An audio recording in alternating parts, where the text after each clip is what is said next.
Aí, como eu falei, rapidinho, já estamos de volta com o RGL Sport. Aqui recebendo também o nosso convidado que chegou agora, aqui estava preso no trânsito de Osasco, mas acabou de chegar, Romeu Silva, lutador e professor de jiu-jitsu. Seja muito bem-vindo, Romeu. Obrigado. Prazer imenso estar com vocês. Hoje aqui, como você percebe em casa, estamos recebendo um time de lutadores, né? O professor Luciano Fernandes e também o Romeu Silva. O Romeu que é praticante, né? E lutador de jiu-jitsu e praticante também de... Peraí, apaga tudo. Esquece tudo que eu estou falando aqui, senão esse apresentador está ficando louco. Ele é lutador e professor de jiu-jitsu. É isso aí, né, Romeu? Exatamente. Nós falamos aqui com o professor Luciano dessa evolução que chegou ao UFC. Terá um evento agora no próximo dia 20 de dezembro na cidade de Barueri, aqui nossa cidade vizinha. E nós falávamos dessa evolução, né? A família Gracie trouxe o jiu-jitsu para o MMA e aí criou-se aquela tradição da luta de chão, aquela luta mais amarrada, onde as torções, as chaves ficaram muito marcadas.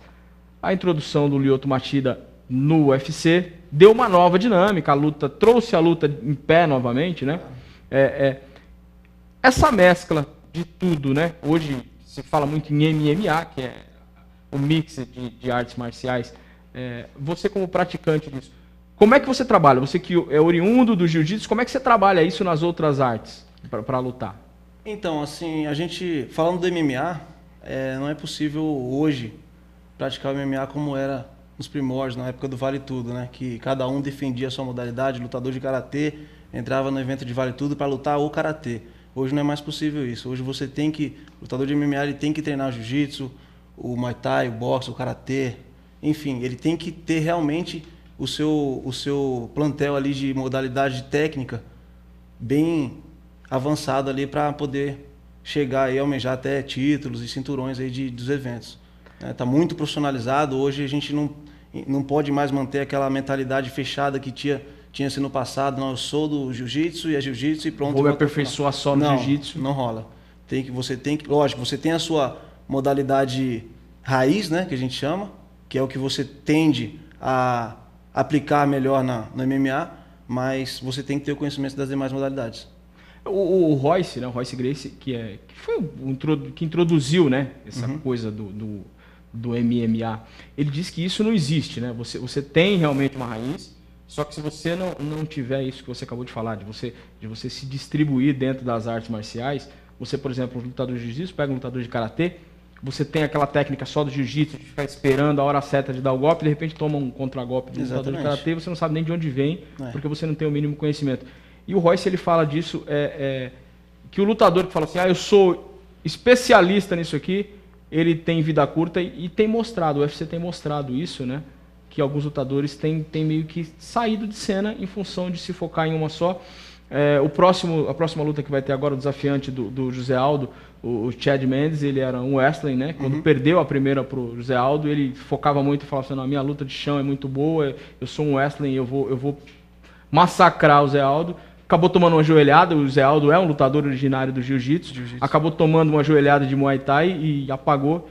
E ele falava também, nessa última semana, sobre esse preparo, que ele é um novo Chad Mendes, né? Sim. Ele teve que se preparar em outras artes para tentar encarar e tentar buscar esse cinturão. Alguns lutadores chegam até a virar mestre, né, dentro dessas artes, né? Vocês podem falar com mais propriedade. Dentro do karatê, desses lutadores que você conhece, assim, tem algum que é originário do karatê e de repente virou mestre em outra arte, professor? Já, vários. Principalmente na especialidade de trocação mesmo, né? Porque o karatê, o nosso especificamente, que é o Kento Ryokai, que é de contato, ele é muito próximo do kickbox e o Muay Thai. O meu professor, por exemplo, que é o Giovaldo Barreto, ele foi campeão mundial de karatê, né? E depois também migrou para o kickbox, hoje é mestre de kickbox e dá aula também na Tim Nogueira só para profissionais avançados, né? E agora pegou uma turma de iniciante também. E foi ele que o Leandro Buscapé, né? Que é o lutador do UFC, que vai lutar no dia 20, também veio procurar, mas especificamente para treinar o karatê. Eu vejo aqui na blusa do Romeu, Demian Maia, né? O Demian Maia foi um dos lutadores que apareceu muito forte no jiu-jitsu, com o jiu-jitsu dentro do UFC, e de repente ele começou a ter alguns revés dentro da luta, em função disso, e ele teve que repaginar o seu jeito de lutar, né, Romeu? Sim. O Demian realmente, hoje a equipe, né, em si, e o próprio Demian Maia, até por o próprio UFC, né, explicou que informou que ele era o melhor jiu-jitsu do MMA no MMA na atualidade, né? Que não é fácil você aplicar o jiu-jitsu no MMA da maneira que ele aplica. Da maneira, com muita perfeição. Com a perfeição que ele aplica, conseguindo se defender, se proteger das demais técnicas dos seus adversários. Então ele aplica muito bem o jiu-jitsu para MMA. E hoje a equipe do MMA é referência em jiu-jitsu no mundo, né? Assim como outras grandes equipes. E nós temos a oportunidade de receber na academia, na matriz, na Vila da Luta, lutadores do UFC, lutadores estrangeiros que viajam até o Brasil para treinar com a gente, né? Adquirir um pouco dessa técnica. Adquirir um pouco desses segredos aí que o Demian nos passa no dia a dia de treinamento, né? E para mim é uma grande satisfação estar treinando nessa equipe. Eu estou já há um bom tempo. Meu mestre é o professor Marcelo Manda, que tem o seu estúdio aqui em Alphaville também. E como você falava, dentro do próprio UFC, o Demian teve que se repaginar, né? Sim, adquirir outras técnicas, porque chegou um momento em que todos os lutadores já se precaviam para a técnica dele. Exatamente, que você por ser o maior evento do mundo, você está sempre em evidência. E quando você começa a se destacar, você está mais ainda.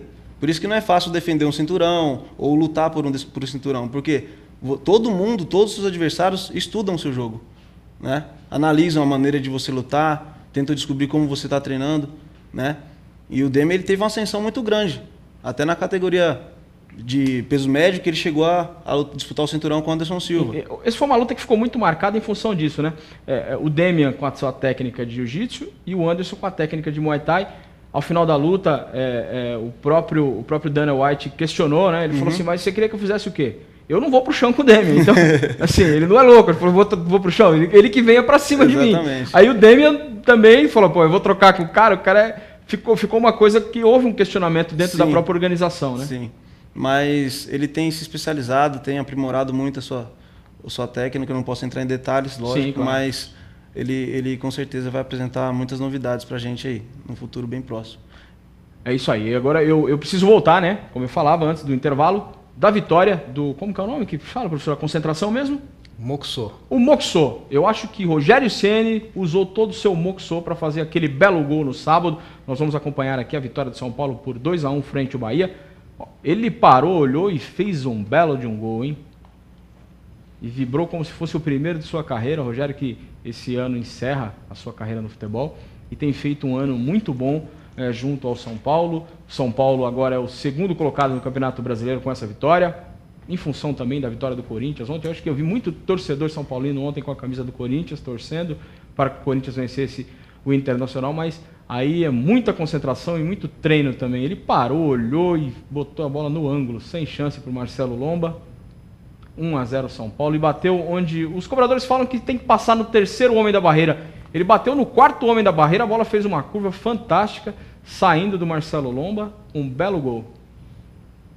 Esse aí, para a felicidade de Jamílio Oliveira, o São Paulo vai brigando ali, um pouco distante do Cruzeiro, 7 pontos, mas vai brigando por vaga na Libertadores. Se o Cruzeiro dá uma escorregada, o São Paulo chega, né, Jamílio?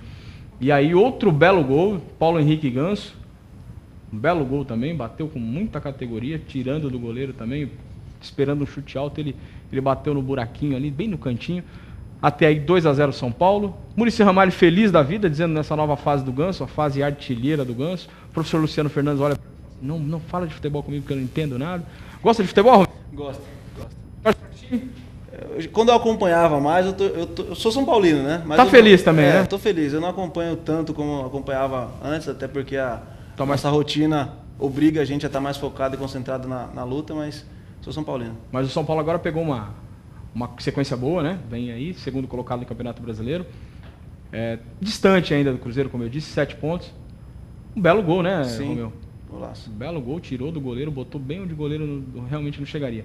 E aí no finalzinho, um pouco de pressão do Bahia. O Bahia acabou diminuindo o gol do Fael. Sem chance ali para o Rogério Ceni também, uma bola bem no cantinho. Saiu batendo no peito, eu sou o cara, eu sou não sei quem, eu vou não sei para onde. Mas enfim, vitória do São Paulo, 2-1, coloca na segunda colocação do Campeonato Brasileiro. São Paulo classificado para as quartas de final também da Copa Sul-Americana. Tem tudo para brigar aí realmente por uma vaga na Libertadores, seja em uma competição ou em outra competição. Algumas mensagens chegaram aqui durante o nosso intervalo, Jamile? Chegaram algumas mensagens. A Solange Almeida, de Diadema, ela fala que está vendo pela internet, está gostando muito, parabéns. O Manuel Gomes, também do Vila Yara, manda um abraço a todos do RGO. E o Cleito, técnico do Corinthians, manda uma mensagem para você, Beto. Olá, amigo Beto Moraes, parabéns pelo programa. Passando para lhe desejar sorte e muito sucesso. Espero você aqui, viu, Cleiton? Você não foge de mim, não. Você é um dos próximos convidados aqui do RGO Esporte. Vem falar um pouco sobre todo esse trabalho que o Cleiton faz com crianças excepcionais, com deficiências intelectuais. E eu já emendando aqui, aproveitando a deixa do Cleiton Monteiro, que é técnico da Seleção Brasileira de Deficientes Intelectuais, ficou em 6º lugar no Campeonato Mundial esse ano, e é técnico também da JR Ferraz Corinthians, que é campeão de tudo aqui no Brasil, na modalidade de futebol. Dentro das artes marciais, vocês como professores indicam para pessoas que têm deficiência intelectual a prática das artes marciais? Vou começar aqui pelo professor Luciano. Sim, inclusive eu já tive 2 alunos cegos, né? Já tive uns 4 alunos surdos e mudo e também já dei aula para crianças excepcionais com síndrome de Down, inclusive. E tem uma coisa muito gostosa nisso, né? Já teve a oportunidade de treinar algum? Também tive a oportunidade de trabalhar com crianças especiais. Realmente nos faz bem, não só vai além de financeiro, a satisfação pessoal muito grande você estar proporcionando para aquela pessoa que já vive uma vida de vencer desafios. Você dá a ela não só a técnica da luta, mas você dá a autoconfiança. E uma outra coisa que eu já tive a oportunidade de presenciar também, me parece que são muito mais concentrados, né? Muito mais focados nessa coisa de praticar uma arte marcial, né? Faz com um empenho que você fala assim, meu Deus, se eu tivesse todos os alunos assim, né, professor? Ele entra naquela parte que a gente comentou de ultrapassar limites, né? Porque toda pessoa que tem algum tipo de deficiência, independente de qual seja, eles são limitados. Então, quando ele começa a praticar arte marcial, karatê, jiu-jitsu, muay thai, qualquer modalidade, ele começa a aprender coisas novas. E isso, para o ego dele pessoal, é extremamente importante. Então, ele sai dali, as pessoas com especiais, no caso, elas treinam com mais vontade do que as pessoas que não têm nenhum tipo de deficiência. Essas limitações dele acabam até sendo menores, né? Porque eles buscam ultrapassar esses desafios até com mais gana do que, de repente, um aluno que não tenha nenhuma dificuldade, né? Com certeza. Com certeza. É isso aí. Eu acho que, por falar de dificuldade, quem tem encontrado uma dificuldade tremenda dentro do Campeonato Brasileiro, depois de tomar uma paulada do Atlético Mineiro, foi o Corinthians. O Corinthians que foi até Porto Alegre ontem, venceu o Inter por 2-1, mas foi um sufoco, uma dificuldade tremenda. Nós vamos acompanhar aqui essa vitória do Corinthians. O Corinthians que fez 1-0 logo no começo do jogo, e aí tomou um sufoco danado, tá aí, ó. Cobrança de lateral que redundou no primeiro gol, bola levantada na área e o Paulo Guerreiro, mais uma vez, aliviando a barra do Mano Menezes e toda a torcida corintiana. Um belo gol também, né, Romeu? Golaço. Pegou bem na bola. Peruano bom de bola esse aí, viu? E aí foi o sufoco do jogo inteiro, onde o Corinthians não chutou mais nenhuma bola a gol, 6 bolas a gol do Internacional, um sufoco danado. E aí no finalzinho do primeiro tempo, a cobrança de falta do Jadson botou a bola na cabeça do Gil, 2-0 para o Corinthians que tinha até então dado um chute a gol e feito 1-0, e aí já aos 43 do segundo tempo, o Jadson levanta a bola na área, o Gil cabeceia, 2-0, 2 chutes, 2 gols. Eu acho que é precisão maior que essa, nenhum dos maiores lutadores conseguiria, né? Porque imagina um lutador que fica tomando soco, tomando chute ali no UFC o tempo inteiro, acerta um golpe e derruba o adversário. Em luta eu acho que não acontece isso, né? De um lutador tomar um único golpe e apagar assim depois de apanhar tanto. Ou acontece? Acontece. E aí o Internacional acabou diminuindo já nos 30 minutos do segundo tempo, uma pichotada ali entre o Gil e o Cássio. O Nilmar, que não tem nada a ver com isso, foi lá, 2-1. Complicou a vida do Internacional dentro do Campeonato Brasileiro, jogou o Internacional em terceiro lugar com 50 pontos, também com 50 pontos o Atlético Mineiro. E o Corinthians foi a quinto com 49, uma bela vitória do Corinthians, né, chamado de Robin Hood no Campeonato Brasileiro, onde ganha todos os pontos dos grandes e perde para os pequenos. Então, sabemos que quarta-feira aqui na Arena Corinthians, o Corinthians terá uma grande dificuldade pela vitória da Bahia, uma vez que os times que estão do 15º para baixo, o Corinthians não conseguiu ganhar de ninguém. Falava que nas lutas isso também acontece, porque no futebol a gente vê com uma certa frequência um time nos contra-ataques vencer. Agora um lutador que apanha, de repente ele dá um único golpe e apaga a luta. Já viu isso, Romeu? Sim, porque a gente está falando de precisão e a conexão do golpe, né? Tem alguns locais principalmente da cabeça, que a gente sabe que se você tocar ali, acabou, fim de luta. Então, às vezes a gente vê uma luta que termina, no UFC principalmente, a gente vê em MMA e tal, até no boxe, você vê o lutador sanguentado, cortado, cheio de escoriações, nada daquilo ali tem efeito de nocaute. Entendeu? O que ficou bonitinho, tomou um só. Sendo que um golpe bem encaixado no queixo, na têmpora, atrás da orelha, vai apagar, vai levar lá no nocaute. Vou fazer uma pergunta agora. Tanto que, inclusive, né, aconteceu com o Anderson Silva, né? Verdade, contra o Chael Sonnen, a primeira luta contra o Chael Sonnen, é verdade. Aí no finalzinho do terceiro round, se eu não estiver enganado, né? No quinto round ele aplicou um mata-leão, né? Encaixou um golpe ali, um triângulo, e acabou vencendo a luta, né? Aí gerou toda aquela polêmica e o Sonnen acabou querendo uma revanche, né? É verdade, eu não me lembrava dessa luta. No karatê, Kento-Ryukai, existem golpes ilegais? Golpes? Ilegais, assim, não permitidos durante a luta? No karatê de contato a gente não utiliza luva, né? E também não é permitido soco no rosto, mas chute é válido no rosto, né? O que não pode é genital, né? Qualquer golpe na genital, rótula do joelho diretamente, ou segurar ou atacar o atleta no chão. Então, se o atleta cair no chão por qualquer golpe, ou se ele descuidou, escorregou, você não pode atacar ele. Também não pode segurar o kimono, não pode segurar a cabeça, é só realmente trocação de golpes mesmo. Mas se acertar soco no rosto, chute na genital ou na rótula do joelho, aí o atleta é penalizado. Dentro do jiu-jitsu, porque no MMA a gente já acompanha com mais frequência, o jiu-jitsu não tem tanta divulgação na TV. Dentro do jiu-jitsu, quais são os golpes não permitidos? No jiu-jitsu tem algumas posições que são permitidas no MMA e não são permitidas no jiu-jitsu esportivo. Porém, essas posições que são aplicadas no MMA são movimentações de jiu-jitsu, tá? Que são restringidas na modalidade de jiu-jitsu esportivo. Que são chave de calcanhar, né? Tem chave de bíceps, chave de cervical. No jiu-jitsu esportivo é proibida. No caso da cervical, no MMA também é proibido. Mas chave de calcanhar, de virilha, bíceps, várias posições que são proibidas no jiu-jitsu e são permitidas no MMA. Um dos irmãos Nogueira, que eu não me recordo agora, teve um problema em uma luta que teve um deslocamento, né, do braço. E ele falava depois dessa luta que aconteceu, acho que 1 ano e meio, 2 anos atrás, que ele falava exatamente isso, né? Uhum. É um golpe que no jiu-jitsu não se permite. Foi o Minotauro. Né? Ele fraturou o húmero. Ele falava isso, né? Que no jiu-jitsu não se permite, então eu acabei dando uma descuidada, porque no MMA... Aí dá a importância que a gente fala do camarada, migrou para o MMA, mas continuar treinando a sua modalidade de raiz ali, sua modalidade padrão, que é o caso que o professor aqui falou também. O cara sai do karatê e vai... Mas ele tem que manter ali para quê? Para não ter esse descuido. Esqueci disso.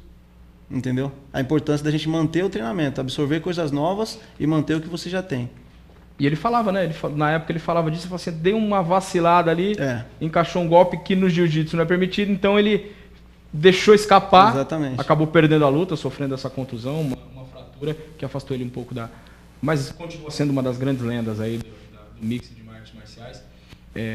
O Minotauro, né? Minotauro, eu sempre confundo Rodrigo Minotauro e Rogério Minotouro, exatamente. Né?